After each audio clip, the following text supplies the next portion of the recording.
This year has been particularly spectacular in the works that we have acquired. There have been items of local significance for the archives, and this material is very important to us because it's already been deemed important by those who saved it and cared for it. And tonight I'm able to announce that we have agreed to take receipt of the Beatties archive.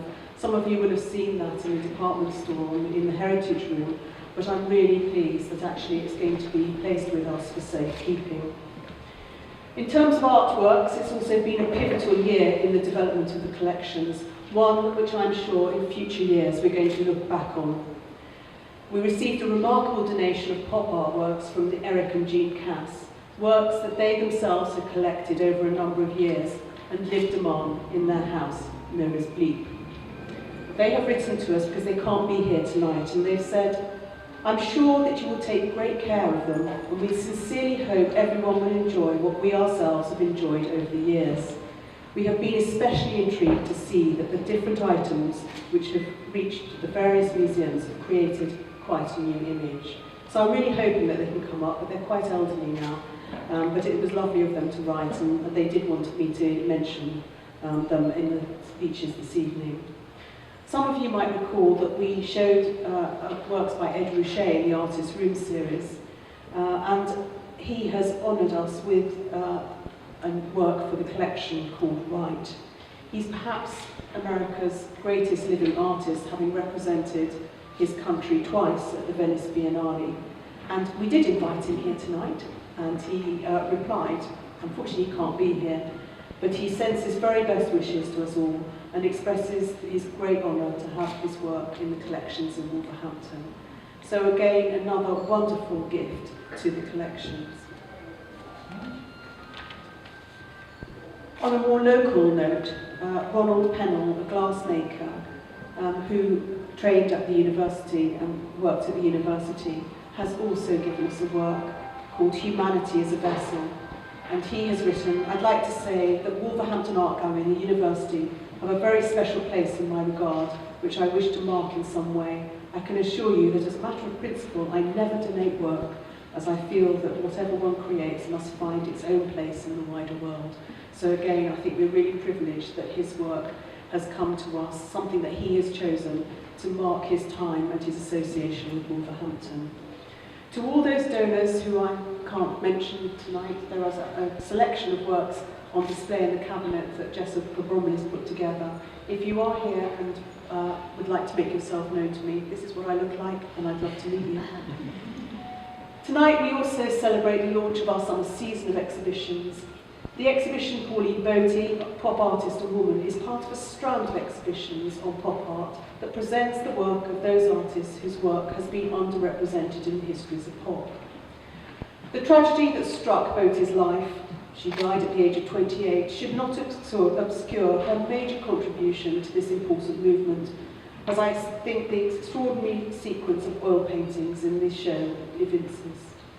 I'm especially delighted to see my colouring book, which has been lent by Museum Stuckey from Woosh, and it was one of the most remarkable moments of any gallery visit I've ever had when I walked round the corner in the museum and saw this painting. It is a truly wonderful example of her work, and we're really pleased to be able to bring it to the UK.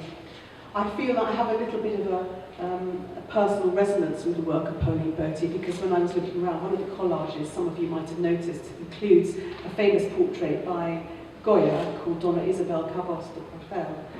And as a teenager, I was very sad, and I actually had that as a large pin-up alongside George Best in my bedroom. So I was delighted to see that she had also made it the centrepiece of one of her works. We're grateful to Susan Tate for her diligent research, which provides us with a new reading of Botie and her work. And sadly, due to circumstances beyond our control, we're unable to sell the book tonight, but we are taking orders at a special exhibition price of £12, which includes postage and packing. And there are order forms just through in the shop, and you'd be very welcome to sign up for it. And I do understand, Sue, that you are willing to sign the copies of the book. You want them signed and dedicated? Yes. I'd also like to thank Connie Won, who has done a most fantastic job on the design of the catalogue. We didn't really know that Connie had such fantastic graphic design skills, but it probably goes some way to explain why the Edward Butler Bayless show looked as beautiful as it did. She has done it in a tremendously short time scale, and we're very pleased that she's been able to do that for us. We'd also like to thank the Paul Mellon Foundation and the Friends of Wolverhampton Arts and Heritage. Whenever you do a publication these days, it does take some money, and we are really pleased that with their support we've been able to produce the publication, which on Pauline Baudry is way overdue. Our thanks also go to the many lenders to the exhibition. There are too many to mention, but we are particularly delighted that Bridget Boaty, Pauline Baudry's sister-in-law, who preserves some of the paintings in the family farm, and without whom undoubtedly much of the work would have been lost, is able to join us this evening. One of the things that we know our visitors find particularly fascinating is hearing about the artists from people who knew them, and these people can provide us with a picture of the world they inhabited. So I am delighted to welcome Caroline Kuhn, artist and activist, who trained as a figurative painter and was part of the underground movement in London in the 1960s, and joins us in Wolverhampton to talk a bit about Pauline Baudry.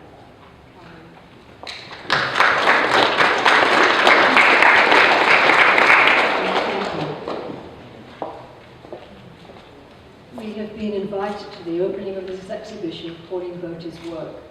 Amazingly, says our invitation, this is the first exhibition in a public art gallery of her work. Amazingly is academic nice for an incredible story that I'm about to tell you in more gritty language.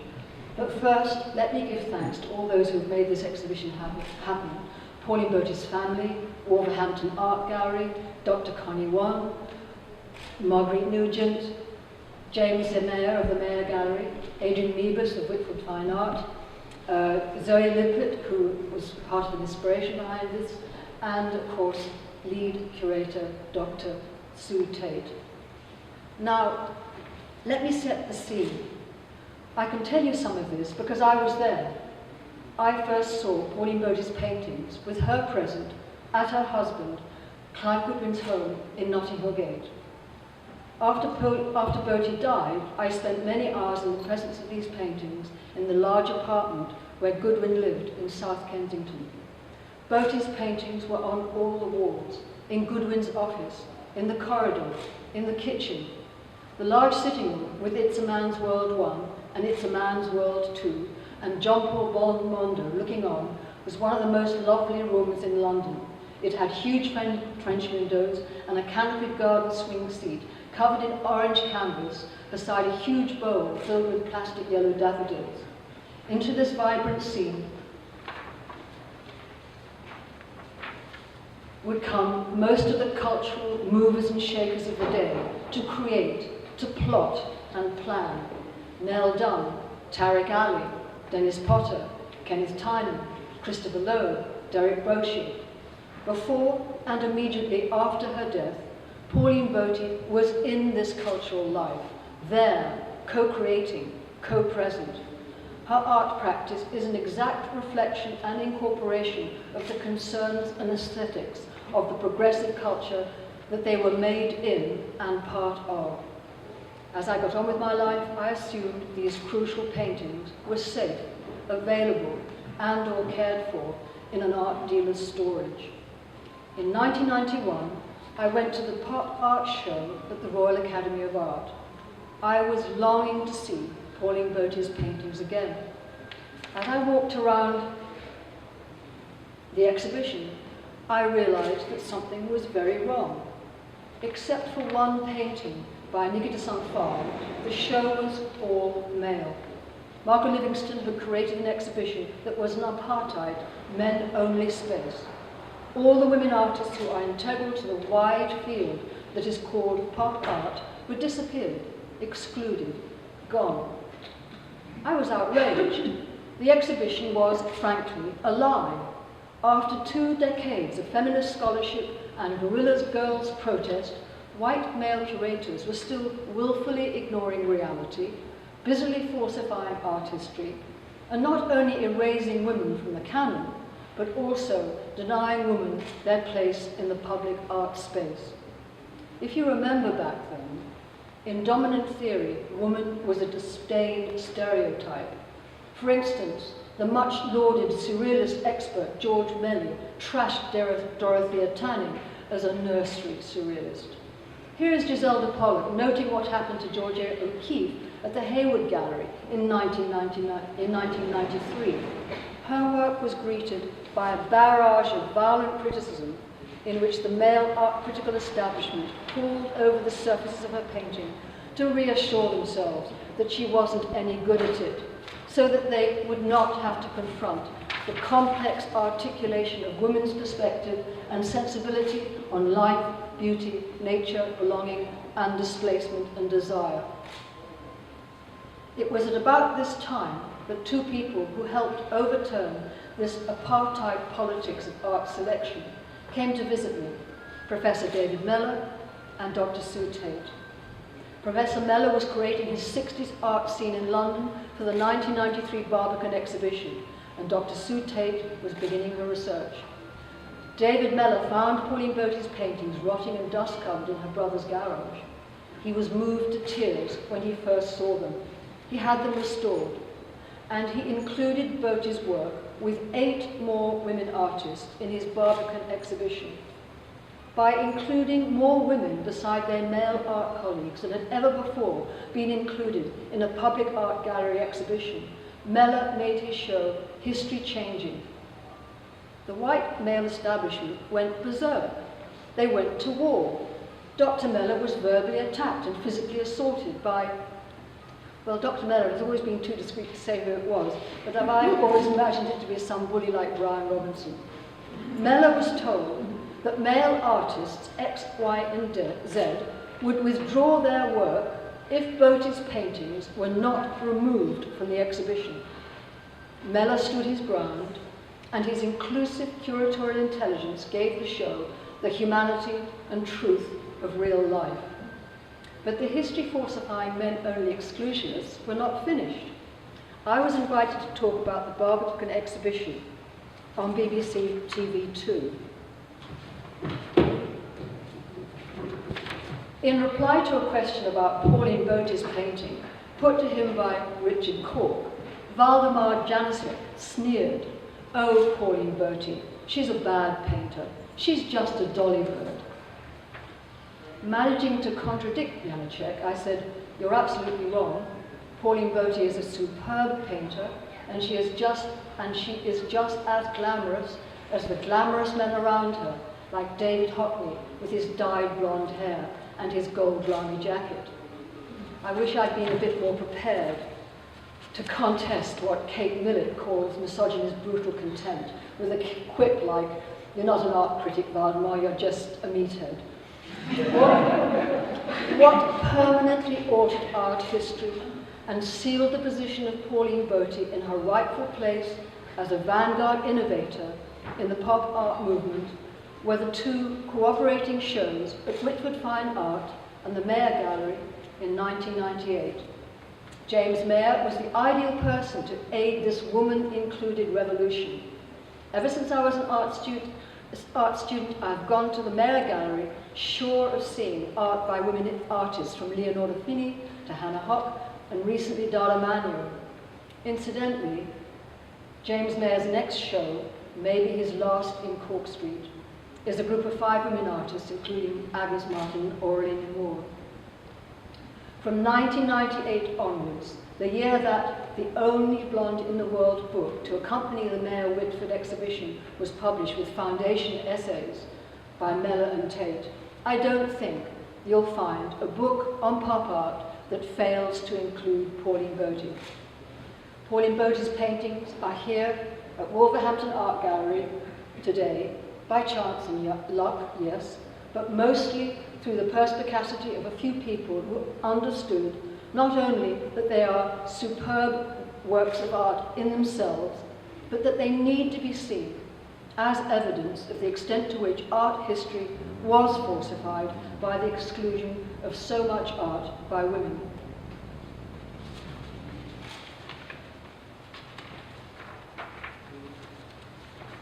What I've outlined here is a truly amazing story of reconnection, a sometimes violent struggle to place women artists and their works back into the communities and contexts they lived and worked in. In this exhibition, we see Pauline Boty feeling and finding her way. She is speaking without finishing. Had she lived, she might have found a way of connecting with the many other vanguard women artists of her time. And today, I'm sure she would have loved political engagement with riot girls and girl power and slut walkers and Pussy Riot. Perhaps, as the exhibition tours, young women and men who support, for example, the Woman's Room or Hollowback or the Everyday Sexism Project will see these paintings and be inspired and have their spirits raised, as my spirits were raised when I first saw them as a student so many years ago. After all, art does have the power to change human identity and the nature of society. The evidence is here in Pauline Boty's telling, beautiful, valuable, tough, and precious works of art.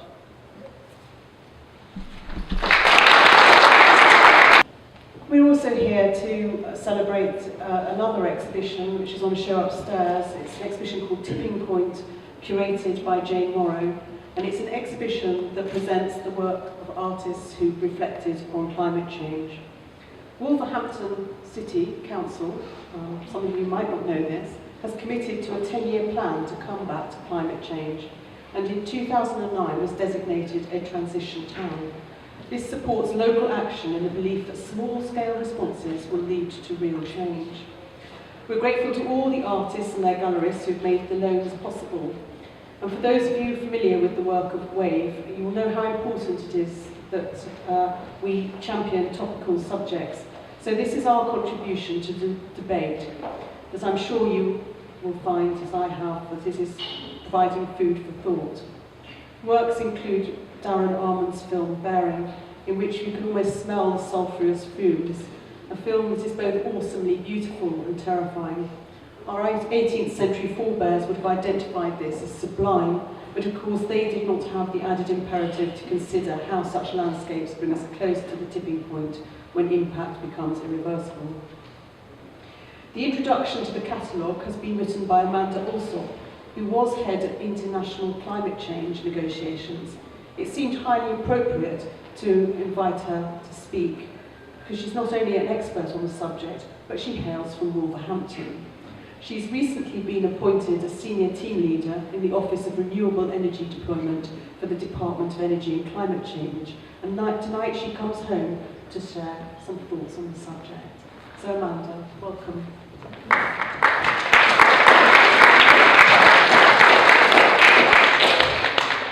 Thank you. I'm very pleased to be invited here today. As I'm from Wolverhampton, a frequent visitor to this gallery, and also as I've been working on climate change and related issues for several years now at an international and at a UK level.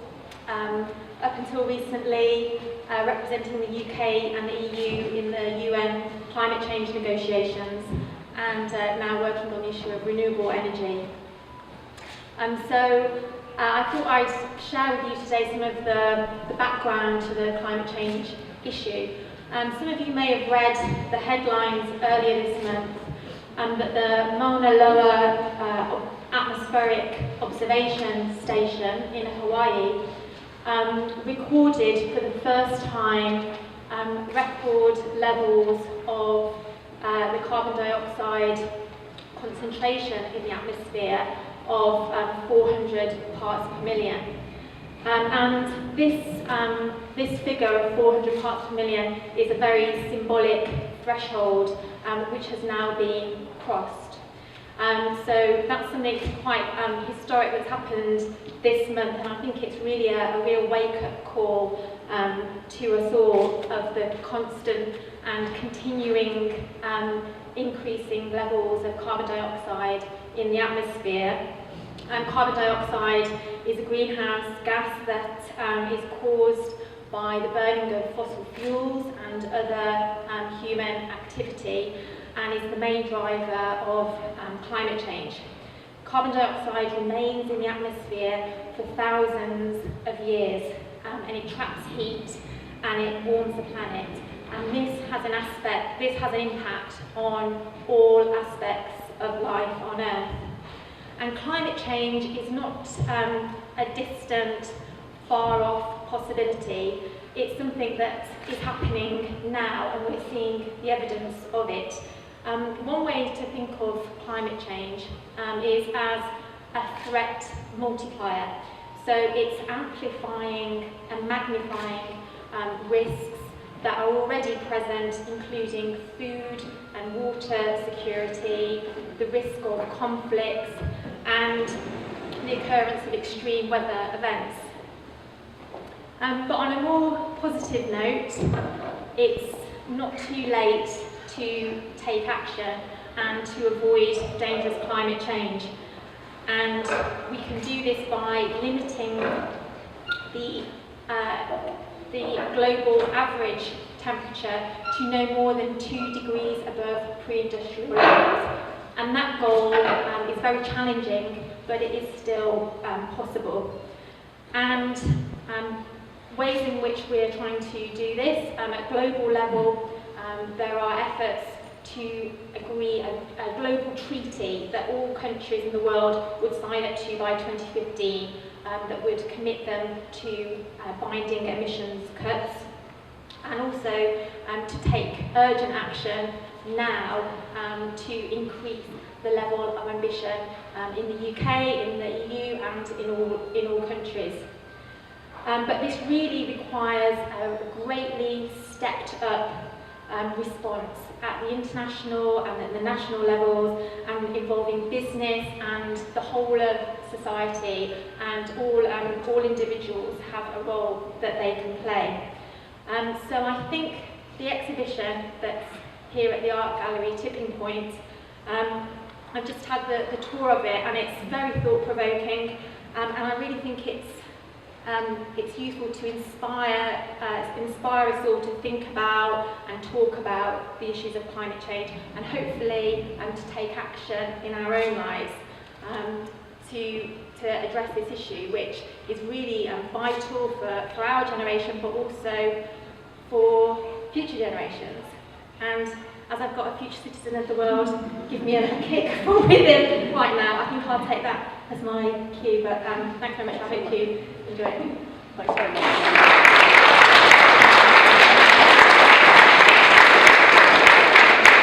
One of the great things I've found about working in Wolverhampton, that whatever subject you choose to do, somewhere you find somebody in Wolverhampton who's an expert at it.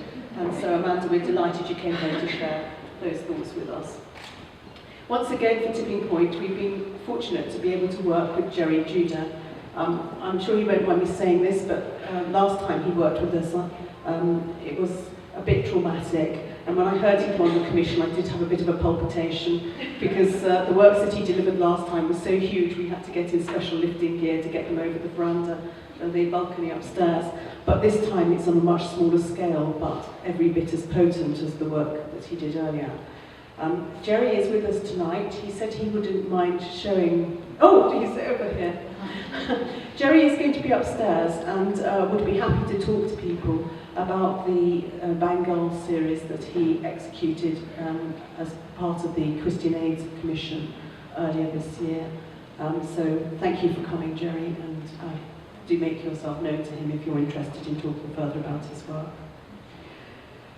This concludes the speeches for this evening, so it remains for me to thank you for coming and to invite you to enjoy the exhibitions that we have on offer. Oh, I've just remembered the thing that I haven't actually got written down, which is why I should write everything down, and that is that Dave Finchett, who some of you might know as a local photographer, has an exhibition in the higher space, and he'd welcome meeting any of you who wish to go and have a look at the exhibition.